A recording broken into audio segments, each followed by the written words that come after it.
नमस्कार शेतकरी मित्रांनो, पुढच्या महिन्यामध्ये म्हणजे जून महिन्यामध्ये राज्यामधील शेतकऱ्यांच्या बँक खात्यांवरती एकत्र 4 योजनांचे पैसे जमा करण्यामध्ये येणार आहेत।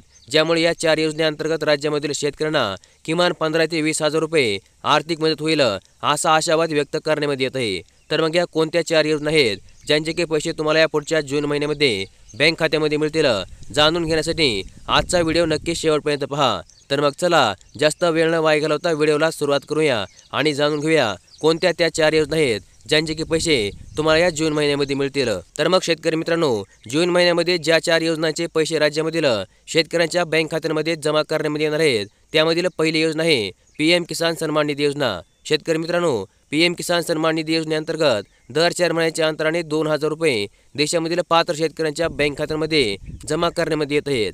त्यानुसार योजनेचा मागील 16वा हप्ता 8 फेब्रुवारी 2024 रोजी पंतप्रधान नरेंद्र मोदी यांच्या हस्ते वितरित करण्यामध्ये आला आहे। म्हणजे पुढील जून महिन्यामध्ये सर्व पात्र शेतकऱ्यांना योजनेच्या आगामी 17व्या हप्त्याचे वितरण करण्यामध्ये येणार आहे। याबरोबरच या पुढील योजना ज्या योजनेचे देखील पैसे पुढील जून महिन्यामध्ये शेतकऱ्यांच्या बँक खात्यांमध्ये जमा करण्यामध्ये येणार आहेत आणि ती योजना म्हणजे नमो शेतकरी महासन्मान निधी योजना। शेतकरी मित्रांनो, केंद्र सरकारच्या पीएम किसान सन्मान निधी योजनेच्या धर्तीवर ही योजना सुरू करण्यामध्ये आली असून या योजनेअंतर्गत देखील पीएम किसान योजनेच्या दर हप्त्यासोबत 2000 रुपयांचा हप्ता हा वितरित करण्यामध्ये येत आहे। त्यामुळे पीएम किसान योजनेच्या मागील 16 हप्त्यासोबत नमो शेतकरी योजनेच्या एकत्र दुसऱ्या व तिसऱ्या हप्त्याचे वितरण करण्यामध्ये आले होते। त्यामुळे आता पीएम किसान योजनेच्या आगामी 17व्या हप्त्यासोबत नमो शेतकरी योजनेच्या पुढील 4थ्या हप्त्याचे देखील या पुढच्या जून महिन्यामध्ये वितरण करण्यामध्ये येणार आहे। त्यामुळे पीएम किसान योजनेच्या 17व्या हप्त्याचे 2000 रुपये व नमो शेतकरी योजनेच्या पुढील 4थ्या हप्त्याचे 2000 रुपये असे एकत्र 4000 रुपये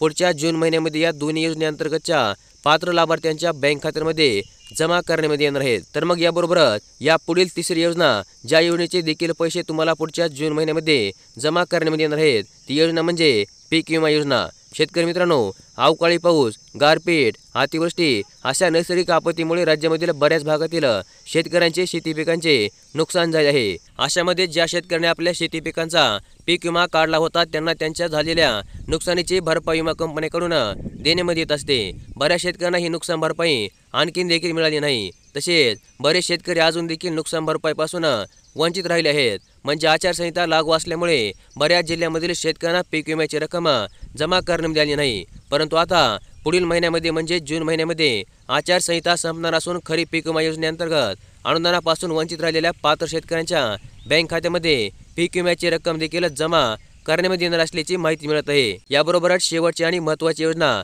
ज्या योजनेचे देखील पैसे या पुढील जून महिन्यामध्ये शेतकऱ्यांच्या बँक खात्यांमध्ये जमा करण्यामध्ये येणार आहेत आणि ती योजना म्हणजे दुष्काळी अनुदान योजना। तर मग शेतकरी मित्रांनो, जसे की आपल्या सर्वांना माहितीच आहे की शासनाकडून सुरुवातीला राज्यामधील 40 तालुक्यामध्ये गंभीर स्वरूपाचा दुष्काळ जाहीर करण्यामध्ये आला होता। त्यानंतर या 40 तालुक्याव्यतिरिक्त 959 महसूल मंडळामध्ये सुद्धा दुष्काळ सदृश्य परिस्थिती जाहीर करण्यामध्ये आली आणि या दुष्काळग्रस्त भागामधील शेतकऱ्यांना विविध प्रकारच्या सवलती आणि सुविधा देण्यामध्ये येणार असल्याचे सरकारने जाहीर केले होते। त्यामध्ये दुष्काळी अनुदान सुद्धा या शेतकऱ्यांना देण्यामध्ये येणार असे सरकारने जाहीर केले होते। याबरोबरच राज्याच्या अनेक भागामध्ये दुष्काळी परिस्थिती तयार झाली असून राज्य सरकारने तातडीने उपाययोजना करणे आवश्यक असताना लोकसभा निवडणूक आचारसंहितेचा अडसर निर्माण झाला होता।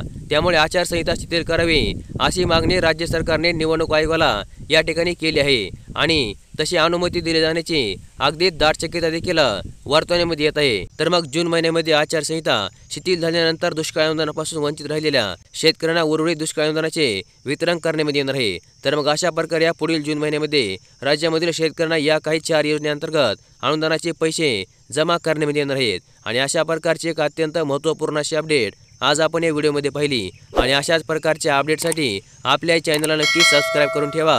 व्हिडिओला देखील लाईक करा। धन्यवाद।